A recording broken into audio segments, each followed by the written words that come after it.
Good evening.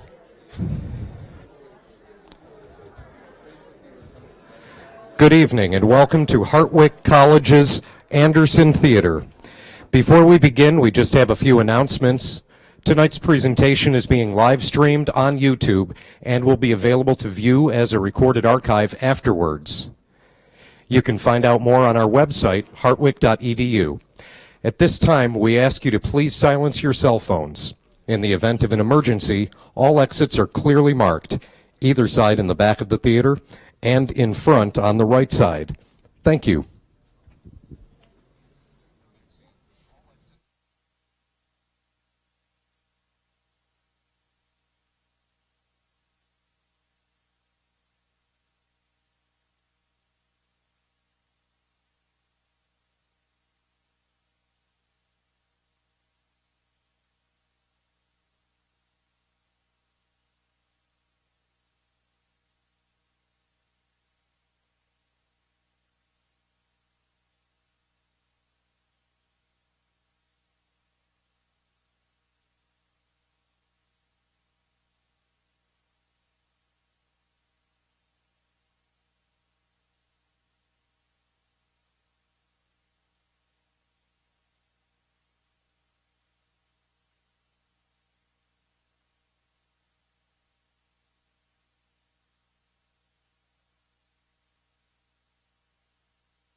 Quick enough?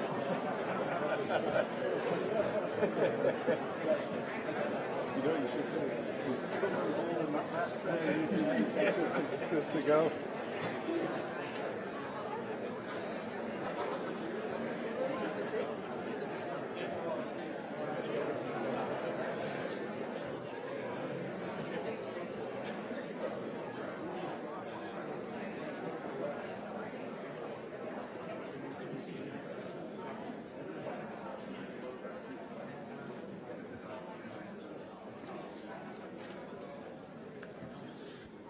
All right, good evening, everybody.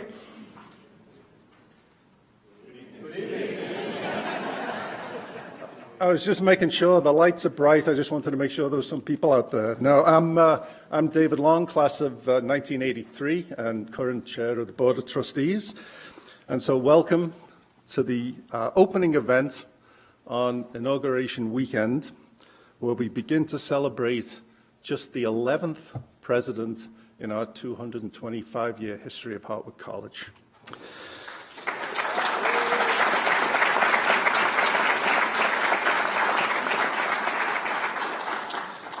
That president has a name. It's Darren Riesberg. In case anybody was wondering, we're not going to change our minds. So thank you all for coming, and thanks to our distinguished guest this evening, David Axelrod. David, welcome. And like everybody here, I appreciate your willingness to share your expertise, and I'm excited to learn how we can bridge the divide in our country. Your visit, the program tomorrow, and today's chat really exemplifies Hartwick College liberal arts in action. The bringing together of renowned experts, distinguished faculty, and our students to discuss major issues of our time. I'd also like to welcome Oneonta Mayor Mark Drenick, President Alberto Cardeye, and Dr. Rachel Frick Cardeye from SUNY Oneonta. Welcome. Former New York State Senator Jim Seward, class of 73. Welcome, Jim.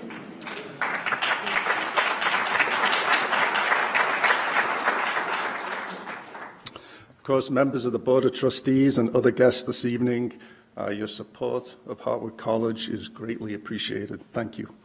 It's also gratifying to look out and see so many of our students, faculty, and staff here. The turnout's actually pretty incredible, and I think we actually have some folks outside too who I'll teach them to get here a little late. So please take a moment, look around the room. This is the Hartwick community. This is our community. And we're gathered together here to enjoy what I'm sure will be an informative and enlightening conversation. So now it's my pleasure to introduce Jack Mann, class of 2023, who will formally introduce our special guest.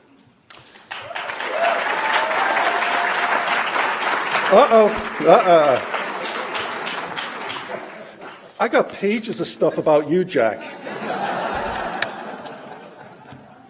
Let me just begin by saying Jack is a rock star. He's a Hartwick rock star. Many of us know him as the Vice President for the Student Government Association, and as such, we see Jack at trustee meetings, at the President's Cabinet meetings, or discussing student issues with President Riesberg's senior management team. Perhaps you might have met Jack because he also serves as leader in the Model United Nations Club. Or quite possibly, given he's a double major in economics and political science, you've seen him participate in programs and symposia aligned with his career aspirations. Off campus, Jack has served as an intern at the New York State Assembly in the spring of 2022, and he attended the Democratic Rural Conference of New York State, meeting with both Senators Gillibrand and Schumer. Jack's Hartwick experience is what we like to call his flight path. He came to Hartwick from Tennessee with a goal to study and work in economics and politics, took advantage of career-related internships, built incredible relationships with faculty advisors and campus mentors, and is now writing his senior thesis on the destabilizing effect of the Russian-Ukraine conflict on the world stage. Jack fulfilled what we promise all Hartwick students, to build their own individual flight path plan, using all that Hartwick offers while building 21st century skills, a combination that is sure to lead to a successful career. So please join me in welcoming Jack Mann, Hartwick College, class of 2023. Jack.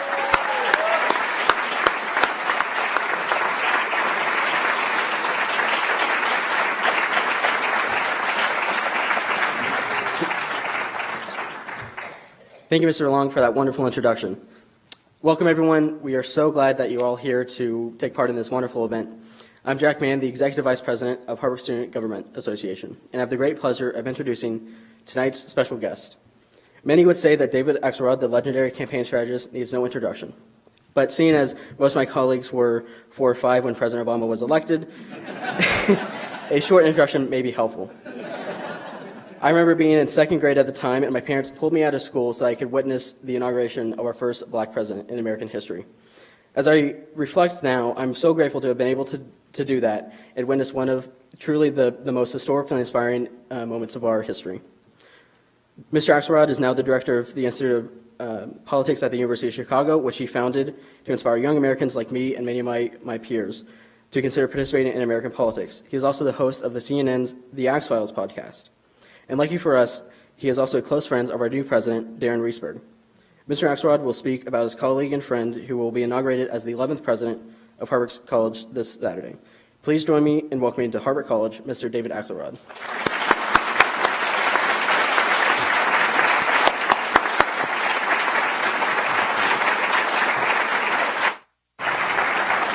Thank you. Thank you.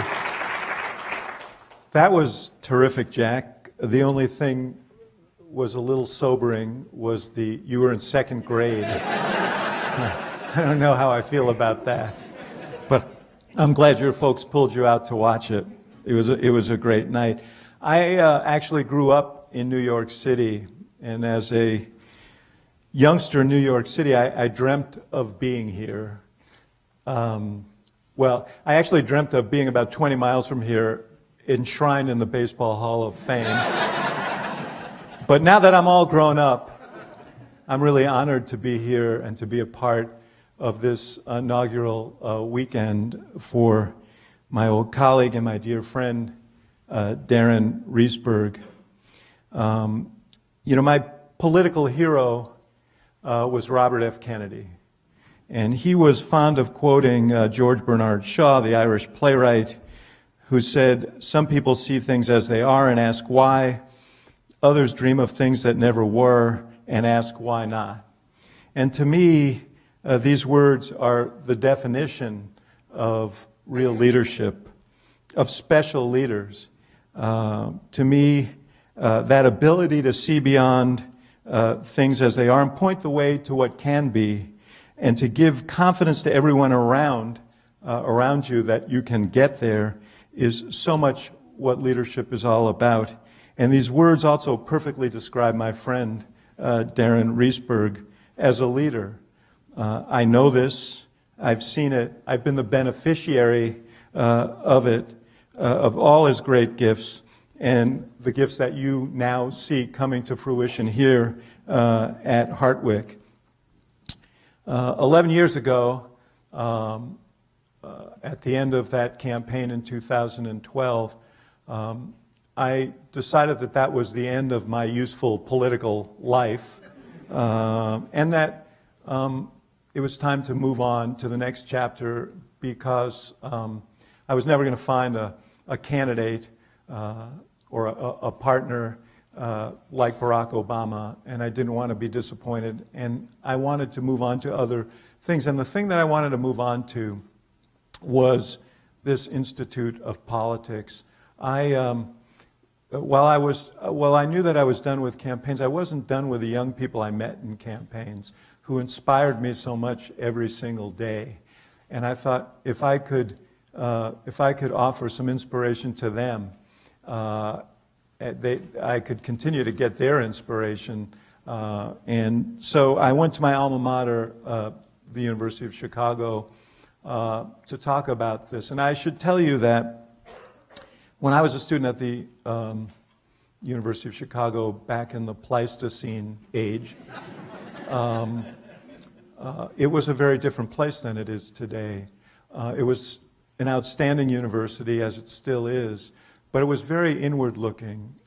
There was a lot of discussion about the life of the mind, very little discussion about the life of the world.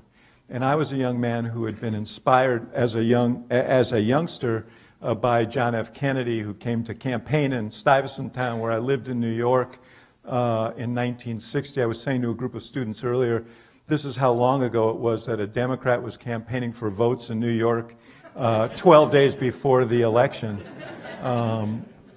But that lit something in me.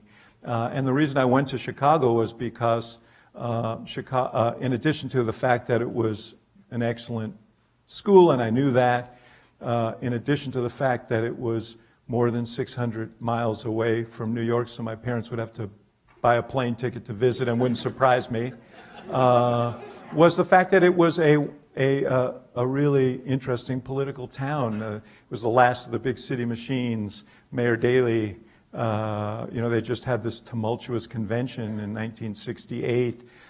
It was where the University of Hyde Park was the home to a budding black independent political movement. I was so interested in all of that, and I got to the university and I couldn't find anyone who wanted to talk about anything that happened after the year 1800. So, my mission was to bring to that campus what I had missed. I wanted to create pathways for engagement for young people, to practitioners, and to various ways in which to impact in the public square, not just running for office or serving people who are in office, but also through journalism and not-for-profits and the whole range of things that one can do to make a difference. Bob Zimmer, who was a mentor of Darren's, the president of the university, and I met, and I started the conversation by saying, Bob, as you know, I was a student in the college, and I hated it here. Because I wanted to test the proposition, and I was concerned that something as sort of pragmatic and in the view of some prosaic as an Institute of Politics, would be welcome there. And Bob listened to me patiently, as was his wont, and at the end of it he said, "That's why we need you." And from that moment on, the planning began, and the first mission was to find an executive director for the Institute, because I was not going to be there full time. Someone was going to have to be the day-to-day administrator of this institute, and the first person was going to be the most important, because they were going to help realize this vision. And the position was posted, and this resume came through. I think you saw it on a website, right? Yeah. And usually these things are rigged, but I guess not. I guess I'm sounding like a Chicagoan now. But Darren, he was the chief counsel of the State Board of Education at the time. He went through a series of interviews, and several people came to me and said, "You really need to talk to this guy." And he instantly won me over for reasons that I suspect he's instantly won many of you over. Darren's one of those rare people who is at once brilliant and humble. He's actually as interested in hearing what other people have to say as he is listening to himself talk, which, apologies, Senator, but that would distinguish you from a lot of people in politics. And he's a warm and funny and welcoming person who puts everyone he meets at ease. I get a lot of credit for launching the Institute of Politics, and but I have to tell you, I honestly don't know if it would have succeeded without Darren's leadership and vision. And I'm very, very sure that it wouldn't be the integral part of the University of Chicago that it is today. He was involved in the planning of the building, the meticulous planning of a building that was given to us and renovated to be the home of the Institute of Politics. He recruited an incredible staff, diverse and thoughtful from across the country. And once we were up and running, he became not just an invaluable counselor to me, but also leader of the staff, liaison to students, for whom he was always a warm and welcoming voice and mentor. Just an extraordinary leader. And so,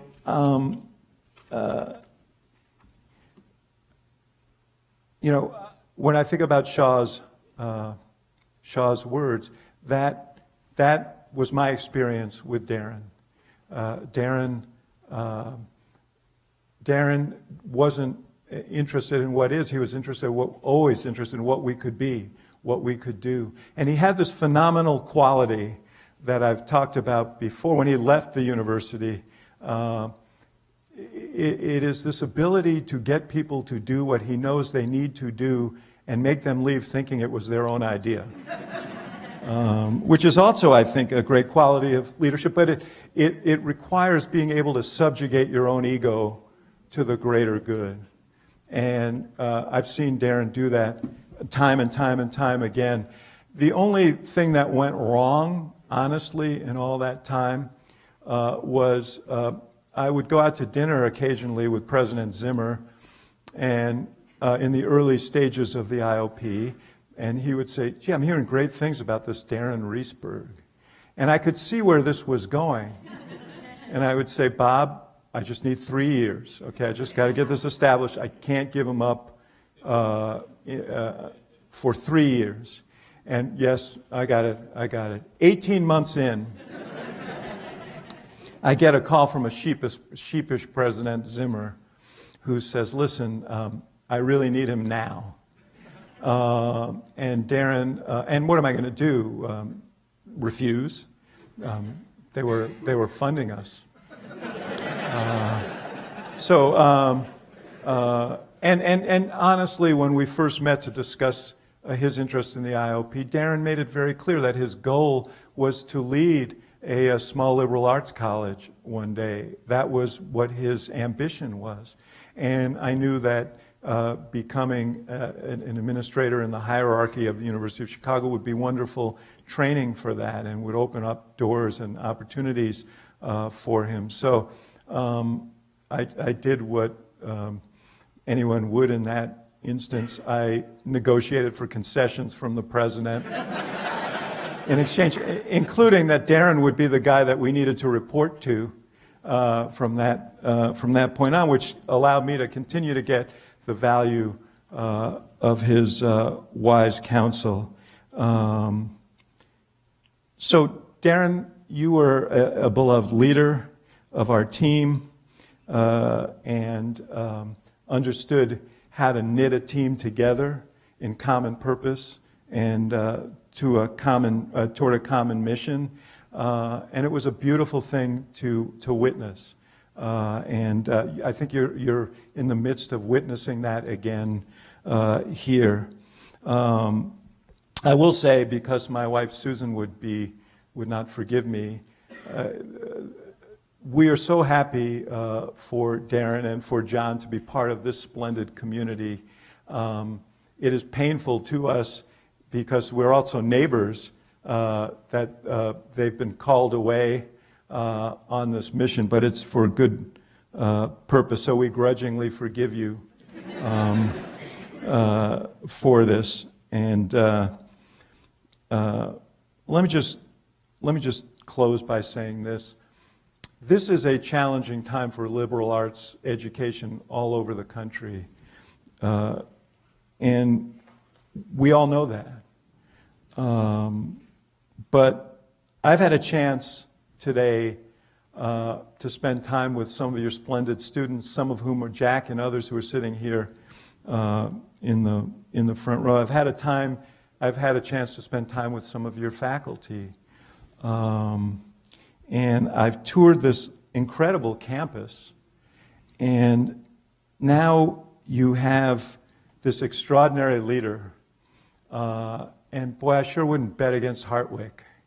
I wouldn't bet against Hartwick. I think there are such great things in the future of this institution with this combination. And I'm so thrilled, not just because I was here for a friend, but to just be a part of it, to have the experience of a conversation with the students and faculty members. I leave with a richer appreciation for why Darren was so enthusiastic about this job in the first place. So you have this splendid new president who doesn't just see things as they are, but dreams of what can be and says, why not?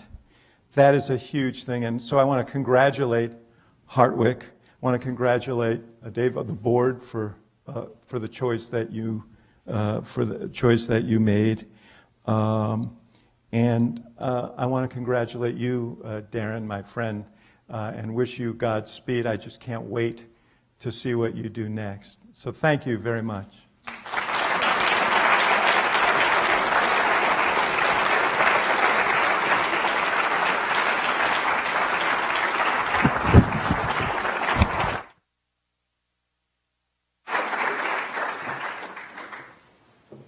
Thank you for being here, everyone. I'm Dr. Laurel Bongiorno, the Vice President for Academic Affairs and Dean of the Faculty. We now turn to the next portion of our evening, titled A Conversation, Diverse Perspectives and Democracy's Political Landscape. This discussion will occur between Mr. Axelrod and our very own Dr. Laurel Elder. Dr. Elder is professor and chair of the Political Science Department and is known in her field as an insightful and erudite scholar who notably won the 2022 Victoria Shuck Award given by the American Political Science Association for this book, The Partisan Gap: Why Democratic Women Get Elected but Republican Women Don't. So please join me in a warm welcome for both Mr. Axelrod and Dr. Elder.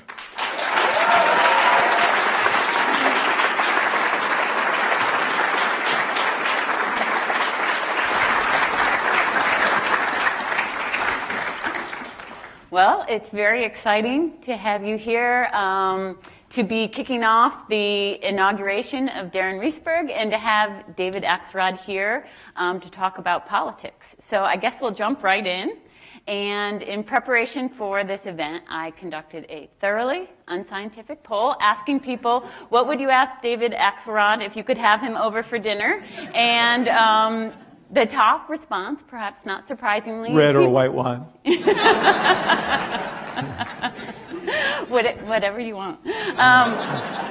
Is your thoughts on the 2022 election. But let me preface it by saying that I think probably most people here know, I know you know, that the fundamentals are so important with determining election outcomes. And of course, by that I mean that usually the president's party loses seats during midterm elections. This is especially the case when the president's approval rating is about 43%. And this is also the case when people are going to the grocery store buying their usual stuff and it's a lot more expensive. And actually there's some political scientists who do congressional election forecasting, and Charles Tien and Michael Beck-Lewis, and they put together a forecasting model based only on these fundamentals, and their prediction is a 44-seat loss for the Democrats in the House and a 5-seat loss for the Democrats in the Senate. But of course, we know elections aren't all about the fundamentals. You just drove a lot of Democrats to the liquor store. I know my colleagues have been yelling. I've been citing this statistic for a while, and they haven't appreciated it. But we know it's not just about the fundamentals. It's candidates and it's campaign strategy, something I think you know a little bit about. So I was just curious, how do you assess the strategy of the two parties going into this midterm? And do you think that might advantage one party or another, might mitigate sort of the fundamentals? Yeah. First of all, it's great to be with you. We had a chance to speak earlier, and I so enjoyed that. First of all, we should point out this is an unusual campaign year. The history you cited is right. Only twice in the last century has a incumbent party gained seats in the House, and that was in 1934. In the midst of the Great Depression, and in 2002 when we were in the midst of the 9/11 catastrophe, and people rallied around the president in both those moments. These are in first-term midterms. And all the statistics you cited, and then some, like the general view of the direction of the country tends to be very dark right now. Only a quarter of the people say they think the country's on the right path. Are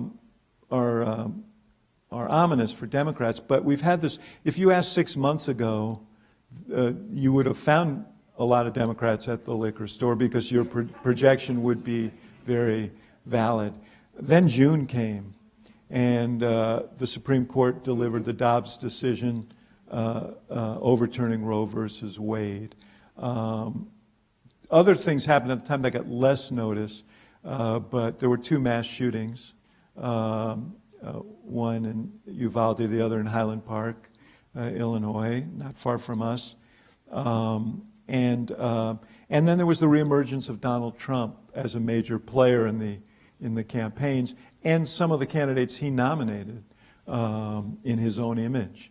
And all of that contributed to a revival of democratic hopes. I think the Dobbs decision, in particular, spurred interest in the election on the part of Democrats. Generally, in a midterm election, the incumbent party loses because their voters are satisfied, and the people who come out to vote their grievances. That Dobbs decision re-energized some of the Democratic electorate. But the other effect was among independent voters who had come to believe that Biden had been kind of dragged too far to the left. Now we're worried about Republicans being dragged too far to the right and extremism on the Republican side. So you saw gains among independent voters. That all is now sliding back, in a way that I think is concerning to Democrats. I don't think the election is going to be what it would have been 6 months ago. But I think it'd be very surprising if Democrats were able to hold on to the House. Republicans only need to pick up 5 seats. If you look at the sort of the seats that are up for grabs, they only have to win like 19% of them to win. So, I think Republicans will take the House. I think the Senate's very close. It's going to come down to 3 states, Pennsylvania, Nevada, and Georgia. Whoever wins 2 of 3 will control the Senate.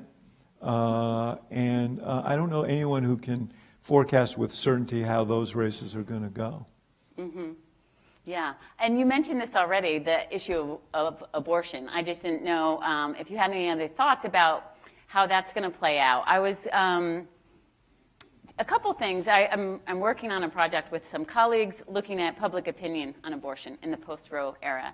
And one thing we noticed was that there's a lot more Republicans who are cross-pressured on the issue of abortion than Democrats, meaning that there are depending on the exact question or issue, but maybe like 30 or 40% of Republicans have a view on the issue of abortion that's in tension with the view of their party. There are some cross-pressured Democrats, but much fewer, like maybe around 8% of Democrats are like pro-life and are happy that Roe versus Wade was overturned. And so I'm just sort of curious how that's going to play out. I mean, it's one thing when abortion's not a major issue. You can kind of be like, well, I don't agree with my party on this. But now that it is actually being enacted into policy in so many states, I'm just curious what's going to happen. I don't know if that's anything you want to weigh in on, Sure. or maybe if there's anybody in the audience who is one of these cross-pressured Republicans, they can tell me at the cocktail hour afterwards. Yeah. Is there a cross-pressured Republican section? Yes, right. Just for ease of interviewing? Yeah. You know what? One of the a few interesting things. One is where this issue seems to be making more of a difference are in non-blue states.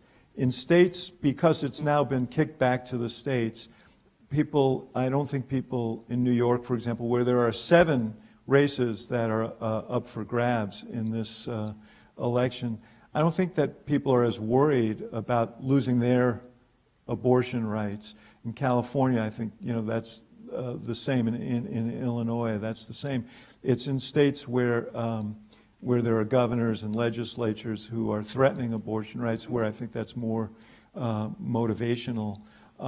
So that is one point. Another is that a poll is saying, I think Fox News, who actually, they do interesting polling, asked a question that I haven't seen asked, which is there an issue that is a deal breaker for you? I forget the exact wording, but that would cause you not to vote for a candidate. And abortion was the number one issue. It was like 1 in 5 voters said that would, if you measure what's the most important issues to you, by far it's inflation and the economy. But still 1 in 5 is not, a majority. And I do think that, you didn't mention gas prices as well, which have sort of inched up, after the summer when Democrats were actually feeling pretty good about it, about things. I think abortion will play a role in this campaign, and it will mean that turnout is more even, and that is going to reduce Republican gains. I don't think it's going to be 44 seats. I think, it's more likely to be between 15 and 25 seats. And this is an interesting point, Laurel, because the margin is actually really important. It's not just about who controls the House, but it's whether the Speaker will have control over his own caucus.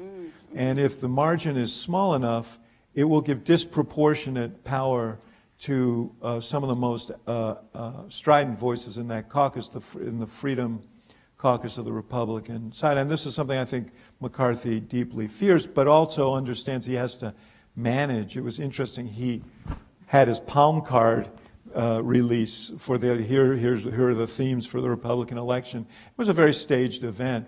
And the person most prominently featured behind him was Marjorie Taylor Greene, who elicits this kind of reaction.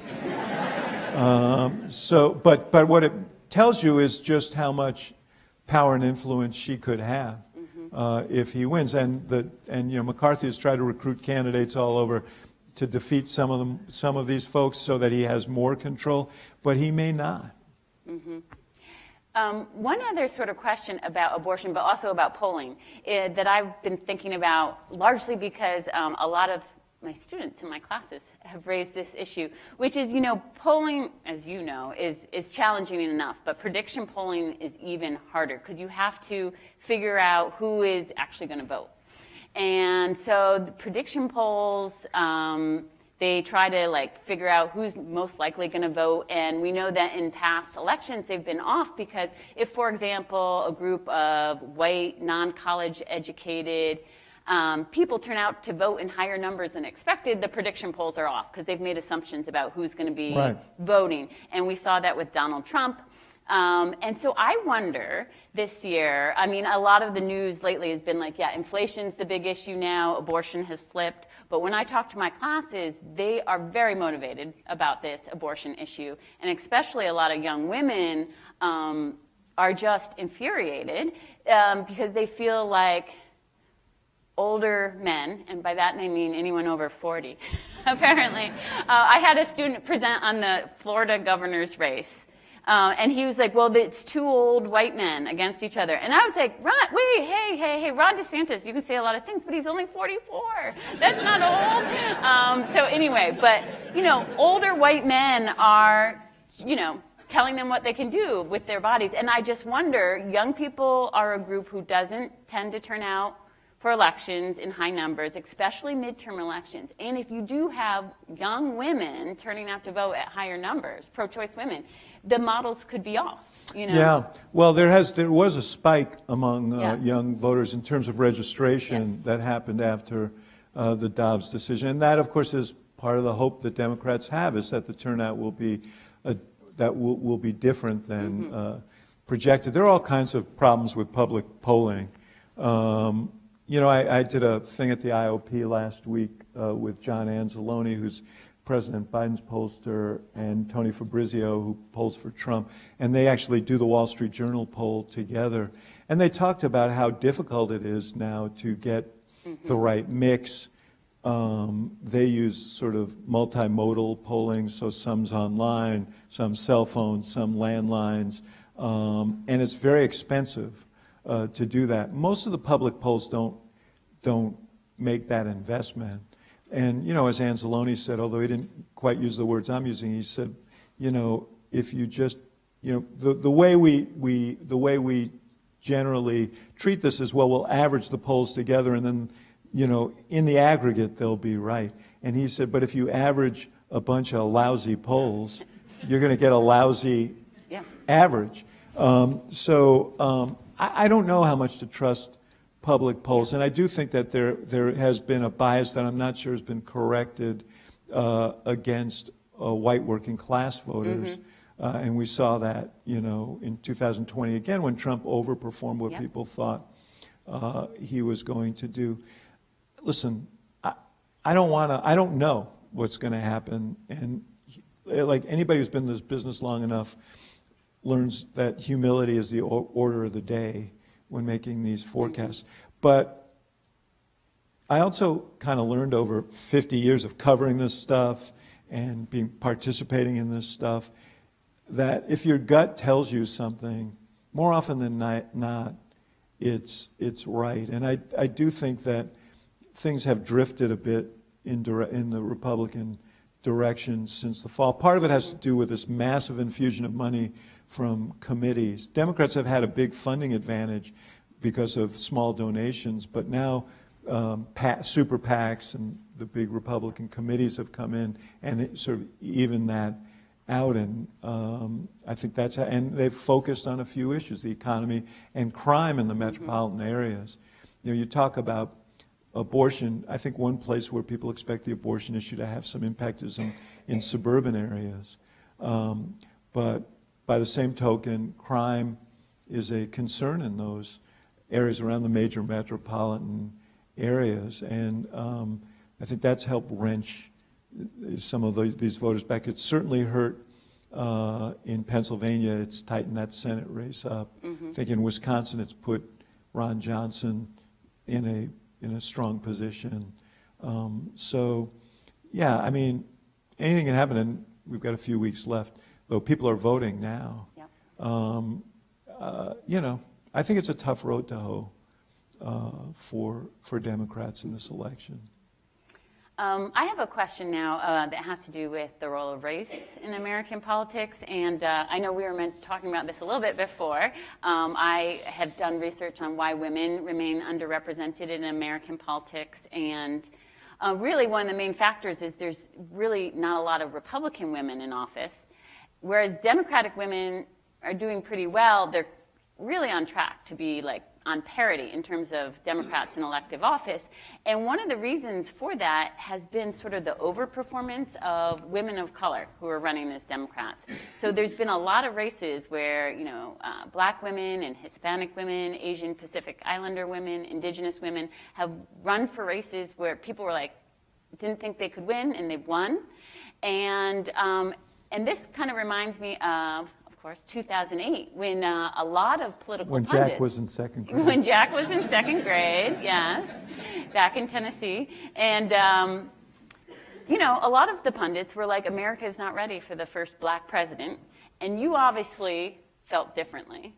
So I guess my question is, like, what did the political pundits get wrong about the role of race in America, especially when it comes to candidates? Well, I just say generally, you know, the best advice I ever got in politics was from Gary Hart, who ran for president. It's not about stay off of boats. I know what you guys are thinking. No, but he told me, just remember Washington's always the last to get the news.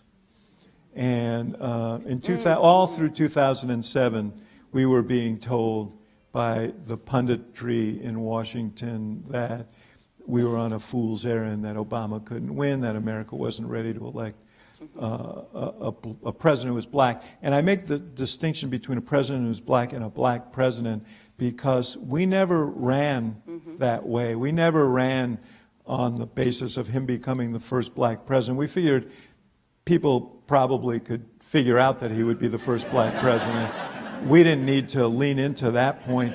And honestly, we steered clear of a lot of divisive social issues as well. And we focused on the war, we focused on middle-class economics, and we focused on the sort of corruption of the political system by big money, and the focus of the parties on on holding power without enough consideration as to what to do with it once you got there. And that really was consistent with what America was thinking. We also showed up places, and I think this is a mistake that maybe both parties, but particularly Democrats, are making right now. Donald Trump won 80% of the counties in this country in losing in 2020 narrowly. He lost by 7 million votes, whether he wants to acknowledge that or not. And he lost more narrowly in the swing states by about 40,000. But he won 80% of the counties in this country. And so we showed up. Barack Hussein Obama was the only Democrat to win the state of Indiana since 1964. He almost won Montana, he almost won Missouri, he won Iowa, he won North Carolina. And some of it was that he just showed up, and he showed respect, and he didn't write people off. He didn't write states off, and he didn't write people off. I think there's an important lesson in that. And when he was asked about the historic nature of his campaign, he would say, I am proudly of the black community, but I am running to be president of the United States, not the black president. And I think that, landed well with people. But races, I will say we didn't run against two sort of racial demagogues. We ran against McCain and Romney. It would have been more difficult probably if someone was willing to kind of light that match, as Trump has been willing to light that match. But as you say, candidates matter. Obama was a good candidate, and it mattered. Yeah. Yeah. I have a question sort of related to that, and it's about, this big issue. You can't talk about American politics today without talking about polarization, of course. And I was just looking with my students in class at this data. It's from the American National Election Studies, and it's nice. They asked the same questions since the 1950s. Very good polling survey data, and how Americans feel about the presidential candidates. And they do the feeling thermometers, which you're probably familiar with. Like if you really love someone, it's like 100, and if they make you feel very cold, it's a 0. And since they've been asking, the 50s, 60s, Americans have been increasingly disenchanted with the presidential candidates, and it's just been going down, down, down. There is one upward movement in the downward trend, and that's Barack Obama. Obviously, there's a lot of people who did not like Barack Obama, but he scored higher on these feeling thermometers. People felt warmer. More Americans felt warmer towards him than any other candidate in sort of the modern era. And so I'm just wondering, could that be replicated? Or you said it before, he was just a spectacular candidate. Is it just Well, him? I mean, it Or doesn't mean we he'll be the become- last spectacular candidate. I mean, I think part of the genius of America is that we tend to find those leaders. I mean, Abraham Lincoln had lost a race for Congress and lost a race for the Senate, and then he saved the Union. Roosevelt ran for vice president and was stricken with polio, lifted himself out of his wheelchair and saved this country during the Great Depression and led this country through World War II.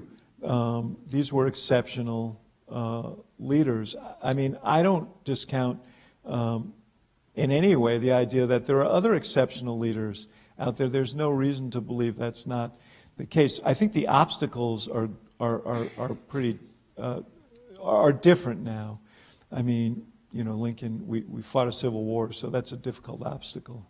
But Roosevelt had difficult obstacles, and certainly we faced them with Obama. But the modern,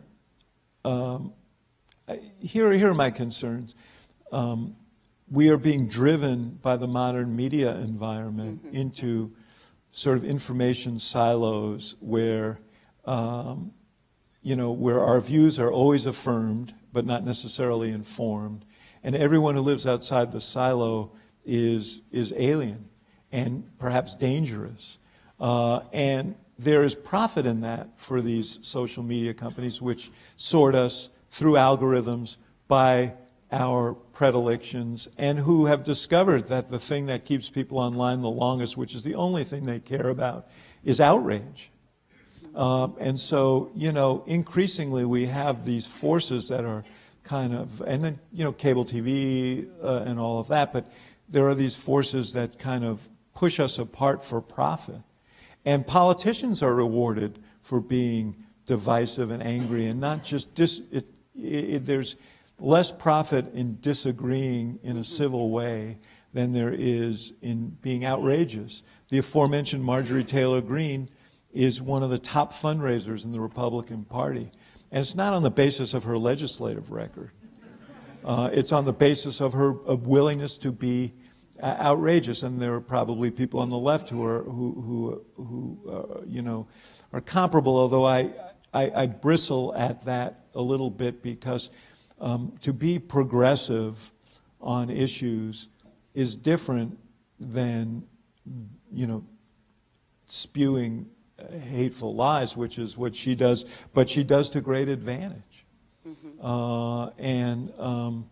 So I worry that, every election we've had for like the last 8 elections between the presidential and the congressional elections have been change elections. People have been dissatisfied, and we're getting yo-yoed back and forth, and I think that's unhealthy. The other piece, Laurel, and I just, while we're here, I want to add this. It's not just communications technology, but technology is affecting us in every other way. I mean, communications technology and the use and misuse of big data is one concern. But our economies have been impacted by the rapid transition of technology in ways that we've seen a displacement and so on. And technology is only going to churn at a faster and faster rate, faster than we can get our arms around in many cases, the sort of impacts of it. And our political system is designed so that when we're divided, we move more slowly. Government reacts slowly. And so you have this mismatch between change that's coming more rapidly that has made people anxious and government that's moving slowly.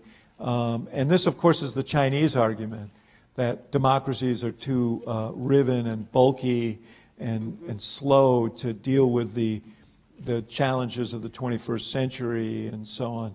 I still, I would like to bet on, on freedom and democracy and so on. But I think those in office better pay attention, because if they get consumed by these sort of petty squabbles and prize those over solving problems, I think, you're planting the seeds of something very, very seriously devastating.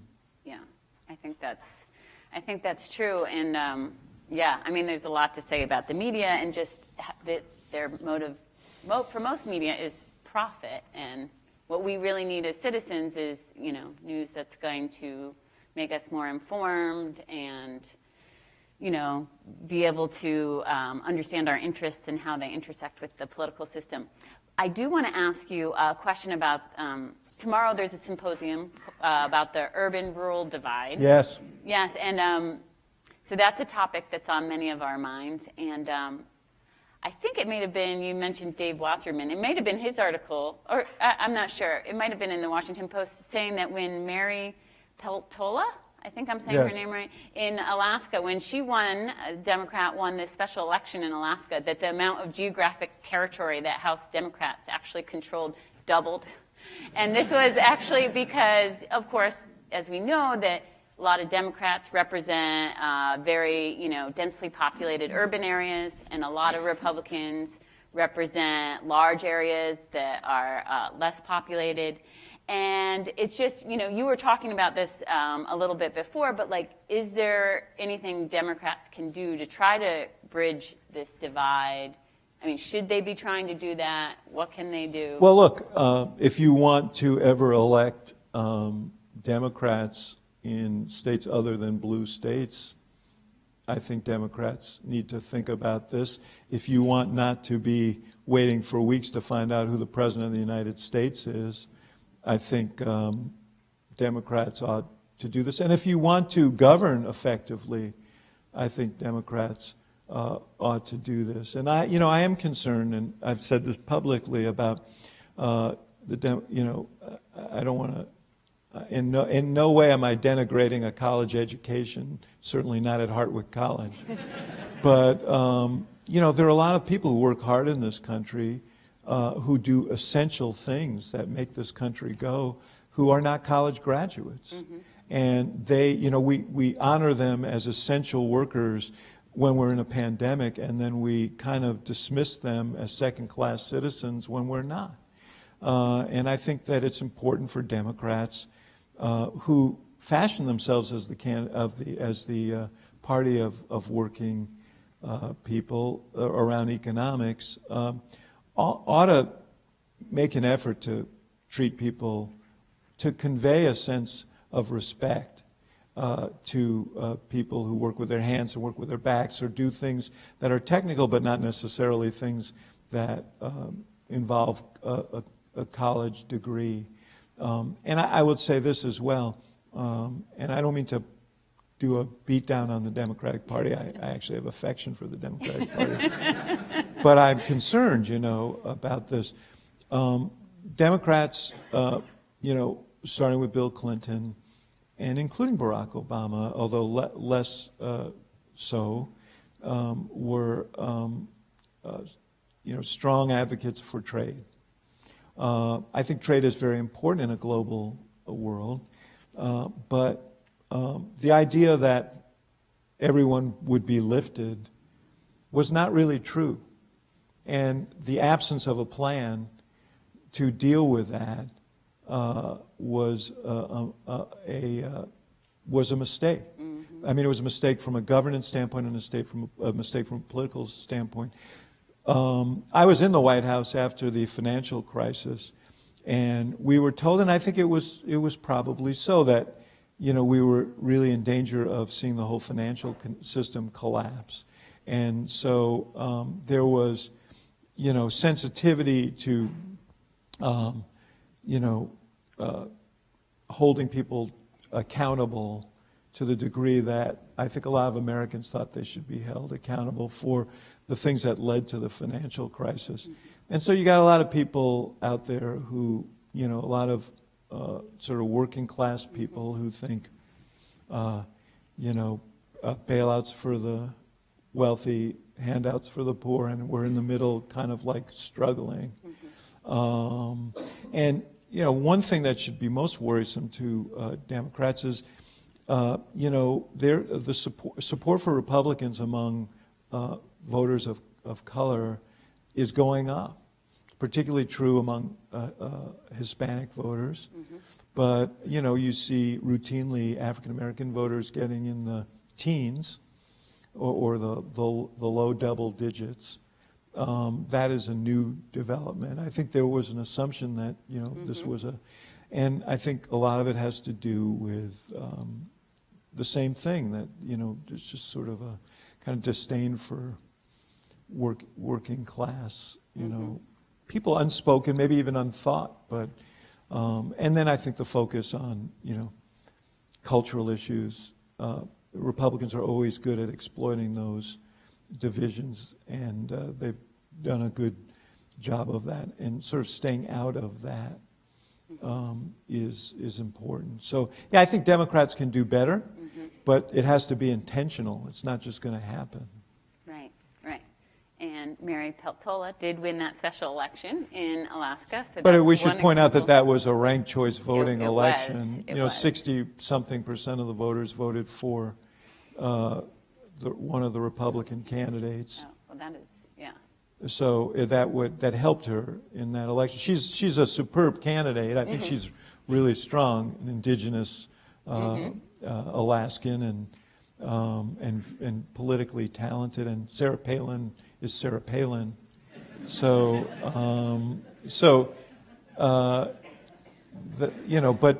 but yeah, nonetheless. Yeah, I know we're almost out of time, but I have a last question, and this has to do with young people, and it has to do with hope.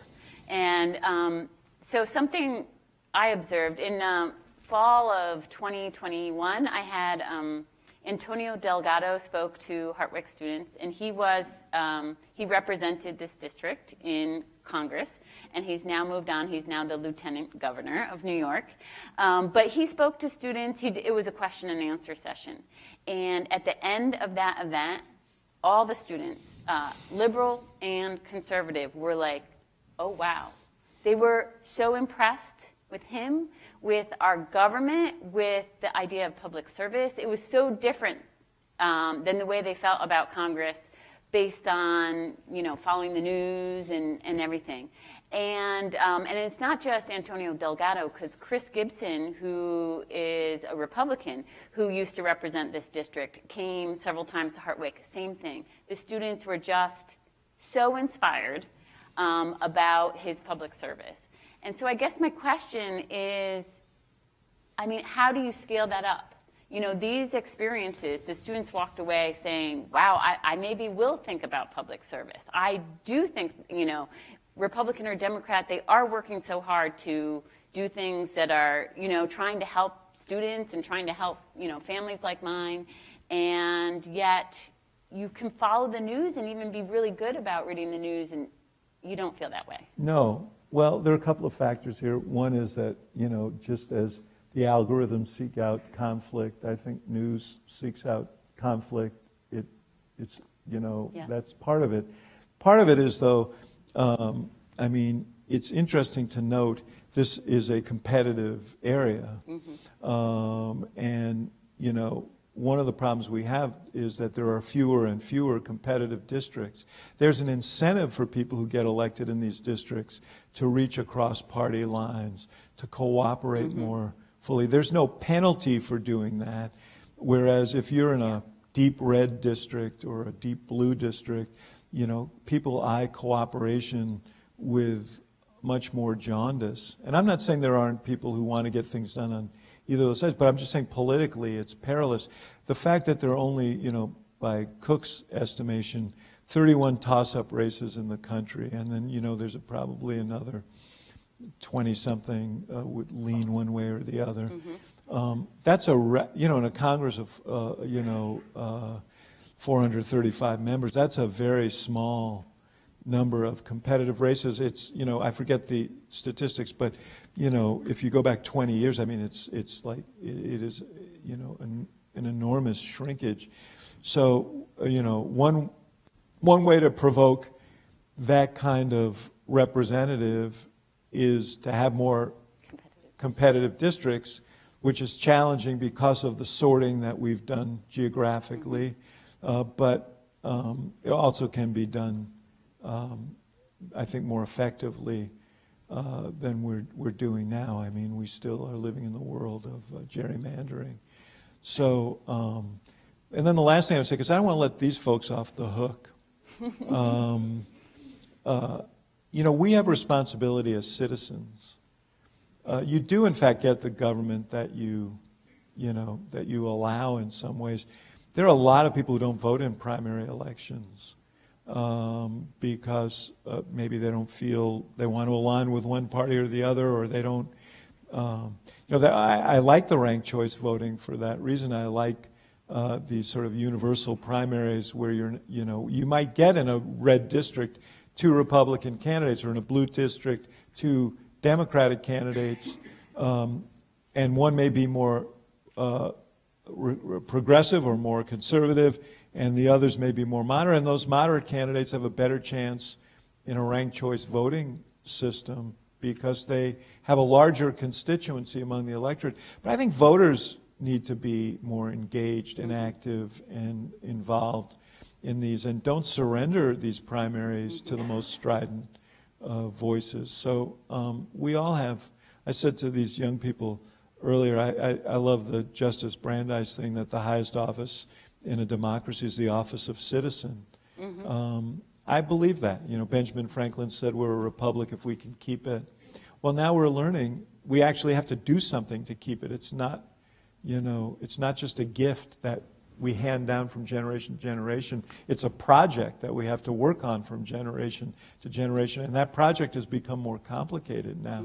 So, you know, one of the students asked me how I felt about their generation and their leadership. I'm ready for it. I told them I want to push the fat ass old guys like myself off the stage. As a matter of fact, at this point, you probably want to push the fat ass guys like me off the stage too. But I don't think, you know, my generation or the generation that came after me has done particularly well.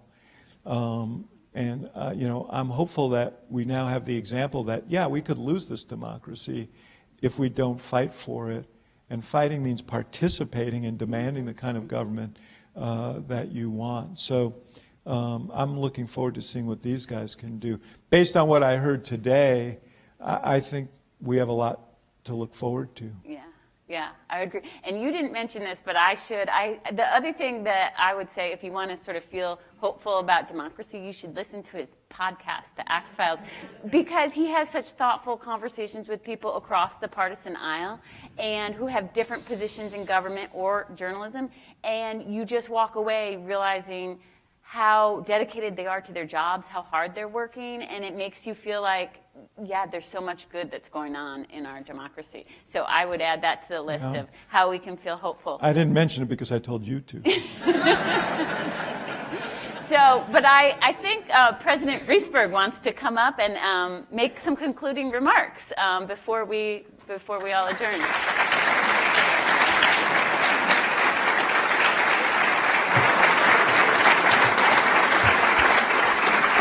Well, thank you, Laurel.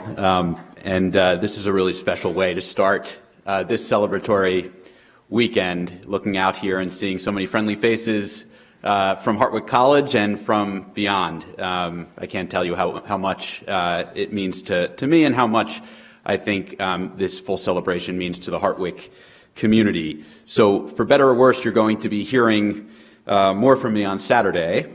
But for now, I just wanted to offer a few brief notes of thanks. First to our board and to board chair David Long, vice chair Kathy Fallon, and the rest of our board for giving me this opportunity, which I really cherish. And I just want to let you know how much I appreciate that. More to come again on Saturday. Then to David. So you are, as I think all of you likely heard, many, many things to me. My first boss in higher education, giving me the chance that launched my now chosen career, my mentor, who demonstrates through your actions how one successfully leads with a kind heart, a generous spirit, and bad puns. And my lifelong friend, who along with your amazing wife Susan have become an absolutely integral part of John's and my lives. You making the time to come to Oneonta and spend time with our students and the rest of the Hartwick community is a gift I will always cherish. Thank you. Second, to Laurel, Elder, thank you for your participation this evening. You did a wonderful job. Thank you. Cheers.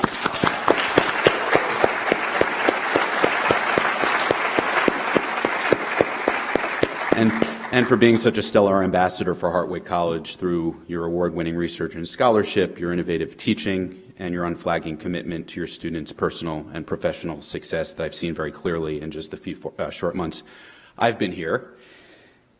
And third and finally, to Aaron Tolbert and everyone else who helped with the planning and execution of tonight's event. Thank you. With that, I'll give it.